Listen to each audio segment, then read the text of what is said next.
Now, the official Suncoast weather with ABC7 meteorologist John Scalzi.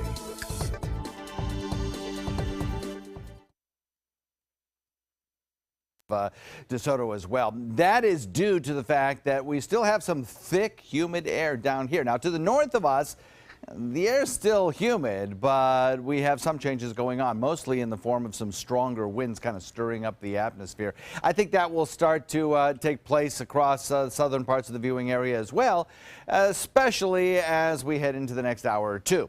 The dense fog advisory up till about 9 o'clock. And yes, there is some visibility limiting fog down here, but it's not nearly as thick as it has been, and it certainly won't be as persistent. We have had over the last several days some fog that has lingered till 3 o'clock in the afternoon. That's not happening today. We have a wind that is becoming a little brisk right now, north-northwest at about 10. We'll see that wind shift even further to the north and then eventually to the northeast. When it's at the east, all the fog is going to be pushed right back out into Gulf water, so it will not be an issue for at least several days.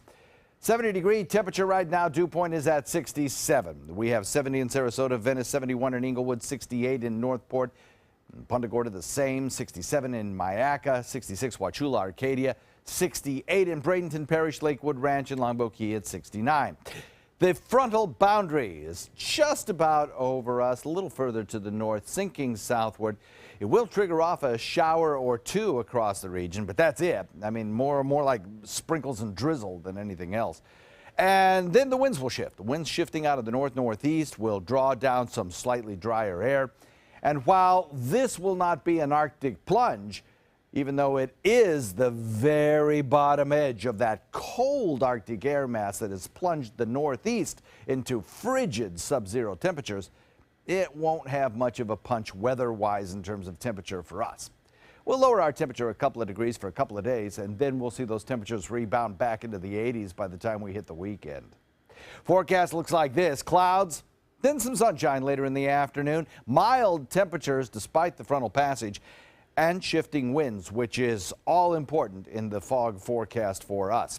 The cloud cover sinking southward is also going to help aid in removing the fog this morning, as it keeps our nighttime temperatures a little bit warmer this morning, and even as dawn breaks, we'll keep those temperatures a little bit warm. That would generally be the time when the worst of the fog would occur, so its timing is perfect. Watch these wind speeds coming in out of the north. Initially, they'll switch to the east. These are gusts, by the way, and it does get kind of breezy around here. That helps to stir up lower levels of the atmosphere, mixing in some drier air and also kind of eliminating the fog issues. So all of these things added up together spell a couple of pretty nice days for us, I think.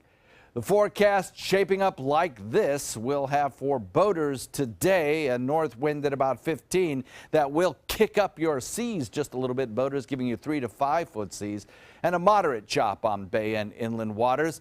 And we're looking at an 8:18 low tide and a high tide at 2:51. Forecast for the remainder of the week looks pretty darn good, I'd have to say, with temperatures in the mid to upper 70s for a couple of days. We'll rebound into the 80s by the weekend.